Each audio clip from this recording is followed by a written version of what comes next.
Hola amigos, bienvenidos a su programa de Reavivados por su palabra. Hoy estaremos estudiando el libro de Josué, el capítulo número 7. Vamos a orar para iniciar nuestro estudio.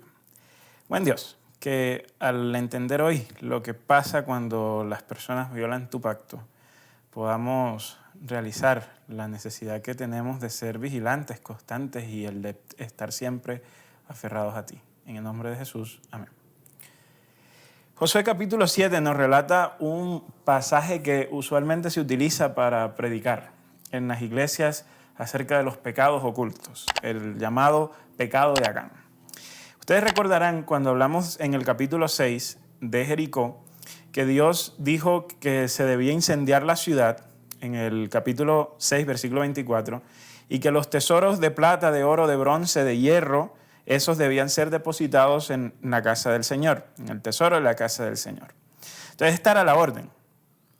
Lo importante de la orden era fundamental. ¿Por qué? Miren que no se estaba diciendo que la plata, el oro, el bronce y el hierro iban a ser parte o iban a ser un botín de guerra que se iba a repartir entre todos los israelitas, sino que esto iba a ser parte de la casa del Señor. Eso significa que ese oro, esa plata, ese bronce y ese hierro iban a estar consagrados, iban a tener una función especial, o en otras palabras, iban a ser santificados para el uso de la casa de Jehová. Entonces, en el libro de Levítico, recordarán ustedes que hablamos que en el mundo israelita habían dos tipos de esfera. Una esfera era la esfera de santidad, que era la esfera donde moraba Yahvé, y por lo tanto, para entrar en esa esfera y todo lo que pertenecía a esa esfera tenía un uso único. Y había la esfera, podríamos llamarla la esfera normal, que es donde ocurrían el resto de interacciones. Entonces, lo que era consagrado a Dios no podía utilizarse para algo normal, porque eso que se consagraba a Dios tenía un uso único, destinado, un propósito, que era el de servir al Señor. Entonces, esto había dicho Dios sobre el tesoro de Jericó. Ahora, en el capítulo 7, inicialmente, nosotros no nos damos cuenta de que Acán ha tomado parte de este oro y de esta plata, y de que había tomado algo que le pertenecía específicamente al Señor. Porque en realidad el capítulo 7 viene con la derrota de Ai o de Jai, la ciudad, ¿no? Entonces de Jericó, lo normal, ustedes recordarán que Israel está en una, podríamos llamarlo, en una expedición militar, donde va conquistando ciudades por ciudades, y ese territorio que está anexo a la ciudad, él lo va reclamando como suyo. Y en ese proceso de reclamar ese tipo de elementos, ¿no? O esas ciudades y esas tierras como suyos, pues iban conquistando la tierra que Dios les había prometido. Entonces, en esa línea aparece que después de Jericó sigue la ciudad de Jai. Entonces, el pueblo dice el texto que no va todo el pueblo de guerra. De paso, dice que solo van 3,000 soldados. Porque antes Josué había enviado unos espías y se dieron cuenta que la población de Jai tenía muy poco ejército, y por lo tanto no era necesario exponer a todo el pueblo que podía luchar en el pueblo de Israel en la conquista de esta ciudad. Sin embargo, se llevaron la sorpresa de que aunque 3,000 soldados era un número pleno y suficiente para conquistar a esta ciudad, aún así los israelitas fueron derrotados. Y entonces Josué, dice el texto, se rasga las vestiduras y entonces habla con el Señor y le dice, mira, pero ¿por qué hiciste a este pueblo cruzar el Jordán para entregarlo en las manos de los amorreos? Es mejor que nos hubiéramos quedado del otro lado del río. Dime, es que ahora Israel debe huir ante sus enemigos, todo el mundo se va a enterar y entonces ellos van a venir y nos van a exterminar. Es muy curioso, porque si ustedes notan y han notado en los videos anteriores, hemos dicho que Josué de una u otra forma le va a tocar vivir las mismas experiencias que vivió Moisés. En otros contextos sí, con otro pueblo también, pero aún así le toca vivir las mismas experiencias. Ahora, lo interesante acá está en que ustedes cuando van a la narrativa de Éxodo, de Número, de Deuteronomio, descubren que el que siempre se quejaba cuando algo iba mal no era Moisés, era el pueblo. El pueblo cuando pasaba algo, y ustedes recordarán que ellos cruzan el Mar Rojo, y entonces cuando están del otro lado no hay alimento. El Señor nos ha sacado de Egipto para hacernos morir de hambre, mejor era que nos hubiésemos quedado en Egipto. Después avanzaban, pasaba algo malo. El Señor nos ha traído para que nosotros seamos destruidos en el desierto, mejor nos hubiéramos quedado en Egipto. Y entonces Moisés siempre era la persona que estaba, o que era el encargado de interceder ante Dios por el pueblo y decirle: Señor, mira, se están quejando, han perdido la fe, pero dales otra oportunidad. En este caso es Josué. O sea, el líder, el que se supone que debe estar intercediendo ante Dios por el pueblo de Israel, ahora era el que se estaba quejando y estaba diciendo: mejor nos hubieras dejado del otro lado del Jordán. Entonces, por eso el Señor le contesta y le dice: ¿qué haces allí postrado? Yo imagino que aquí Dios entiende que Josué es un líder en formación y que Josué es un líder que apenas está aprendiendo los manejos del pueblo de Israel, y por eso no lo regaña, ¿no? En cierta forma le dice: bueno, ¿qué estás haciendo allí postrado? Levántate, los israelitas han pecado, o sea, ve que te voy a contar qué pasó. Pero Dios de pronto, si hubiese sido Moisés el que hubiese salido con lo hubiese tratado un poco más severo, porque la función del líder no es estar allí reclamando qué pasó, es tratando de encontrar soluciones, porque para eso Dios lo coloca en el puesto de liderazgo. En el resto del capítulo se nos dice que, bueno, el punto o el problema fue que alguien, ¿no?, que en este caso fue Acán, que era de la tribu de Judá, había tomado una porción de lo que correspondía a el tesoro que debía dársele al Señor. De hecho, en el versículo 20 dice, en el 21, vi en el botín un hermoso manto de Babilonia, 200 monedas de plata y una barra de oro. Me deslumbraron y me apropié de ellos. Entonces los escondí en un hoyo que cabé en medio de mi carpa. Aquí, ¿cuál es el problema? ¿Sí? O sea, ¿cuál fue el problema de Acán? El problema de Acán es que él tomó algo que le pertenecía exclusivamente a Dios y lo utilizó para un propósito para el cual eso no estaba destinado. Es como si él hubiese entrado al santuario y hubiese tomado, por ejemplo, una de las tazas o uno de los instrumentos que se utilizaban en el santuario y que eran dedicados exclusivamente a Yahvé, y entonces los hubiese empleado para un uso secular o para un uso profano, o sea, para un uso común y corriente.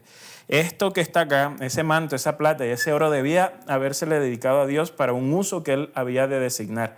Entonces, el error que él comete es que traspasó la frontera entre lo que era santo y lo que era profano. Algo muy similar a lo que pasó con los hijos de Aarón en Levítico capítulo 10. Entonces, acá ese es el problema de Acán, ¿no? Fue que se apropió de algo que le pertenecía a Dios en esta ocasión. Y por eso en el versículo 25 dice el texto que los israelitas apedrearon a Acán, a su familia, y los quemaron. ¿Por qué esta reacción tan severa?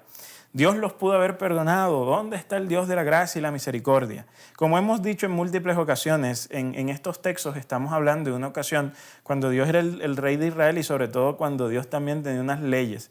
Dentro de las leyes y dentro de los principios que gobernaban al pueblo de Israel, el pueblo de Israel sabía que lo santo y lo profano debía mantenerse aparte. Entonces, el castigo que recibe Acán y su familia son sencillamente la consecuencia de, en cierta forma, lo que Dios ya había anunciado y había dicho. Ahora, es curioso y este capítulo se puede prestar para que alguien piense, interprete y diga: sí, ven, aquí tenemos ese Dios que cuando alguien está en pecado entonces hace que las cosas vayan mal. Por eso fue que Él permitió que el pueblo de Israel no derrotara a Jai, porque entonces creamos toda una narrativa que distorsiona el carácter de Dios, y es precisamente eso lo que se busca muchas veces con ciertas lecturas de la Biblia. O sea, Satanás pretende distorsionar el carácter de Dios. Miren que en cierta forma lo de Acán es muy similar a lo de Adán y Eva, en particular a Eva, ¿no? A Eva y Acán Acán mira el botín, Eva mira el fruto, y entonces ellas se sorprenden con el fruto, ellos codician el fruto y entonces toman del fruto, ¿no? Y es curioso porque tanto el fruto del conocimiento, el bien y del mal, como esto que Acán tomó, ambas cosas le pertenecían al dominio exclusivo de Dios.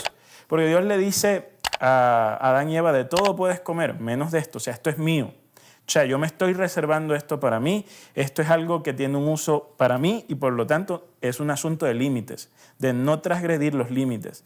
Lo mismo pasa con Acán. Dios da unas instrucciones y dice, esto es mío. Dios les dice a ellos, el oro, la plata, el bronce, el hierro, eso es mío. No traspasen esos límites. Y entonces Acán de igual forma traspasó el límite. Entonces, así como Adán y Eva fueron condenados a la muerte, de la misma forma Acán fue condenado a la muerte. Ahora, ¿qué nos dice esto?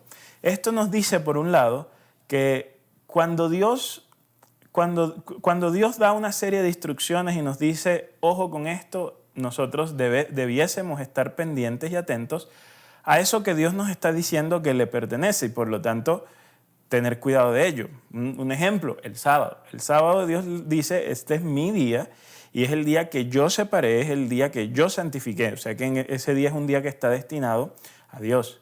Entonces, cuando Dios dice que algo es de Él, hay que tener cuidado porque Él nos está enseñando que hay unos límites.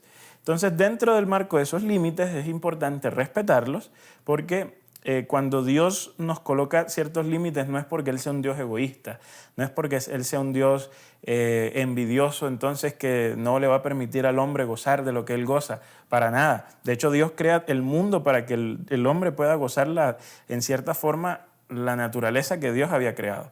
El punto del cuando Dios nos dice que se preserva algo es porque hay límites que son necesarios e importantes. Y de esa forma Él le enseña a la humanidad hasta dónde puede llegar porque hasta ese punto le es conveniente. En el caso de Josué capítulo 7, nosotros vemos que sí, efectivamente el pueblo de Israel pierde ante el pueblo de Jai, pero esta pérdida no debe entenderse propiamente como un castigo de Dios porque el pueblo estaba mal, sino que Dios había hecho, ustedes hablamos en el pasado, las guerras en el tiempo eran guerras entre los dioses y entre el pueblo. Entonces, para que el pueblo pudiese ganar la guerra, el Dios tenía que ganar la guerra. Entonces, el Dios de Israel no podía ganar la guerra por Israel porque en ese momento el pueblo de Israel no era su pueblo propiamente. ¿En qué sentido? Dios había hecho un pacto y entonces en el pacto estaba estipulado que ellos iban a obedecer a Dios y para estar dentro del pacto que Dios había decidido iniciar libremente con ellos. Entonces Dios iba a ser el Dios de ellos y ellos iban a estar en el pacto con Dios siempre y cuando se respetaran esas condiciones. Al momento en que Acán toma lo que no le pertenece, él rompe esas condiciones y en cierta forma es como si hubiese roto el pacto. Por esa razón, entonces Dios cómo iba a ganar una guerra de un pueblo que no quería, o al menos sus acciones estaban diciendo que no querían estar en un pacto con Él. Nuestras acciones no es para recibir premios, recompensas o castigos. Nuestras acciones lo que hacen es que demuestran si queremos o no estar en el pacto con Dios. Entonces lo que ocurre es una consecuencia natural de no estar en el pacto con Dios. Israel no podía ganarle a otra nación a menos de que Dios estuviese con ellos. Entonces, eso es lo que está pasando. Entonces, en conclusión, podríamos decir que respetemos los límites que Dios nos coloca. Respetemos aquellas cosas que Dios nos dice, ojo, ojo con esto. Y allí es donde podríamos hablar de la ley, porque la ley en cierta forma son límites, es un cerco que Dios coloca para nuestra protección y de esa forma entonces ayudarnos a protegernos de aquellas cosas que nos podrían hacer daño. Que puedas hoy respetar los límites de Dios y tengas un muy buen día.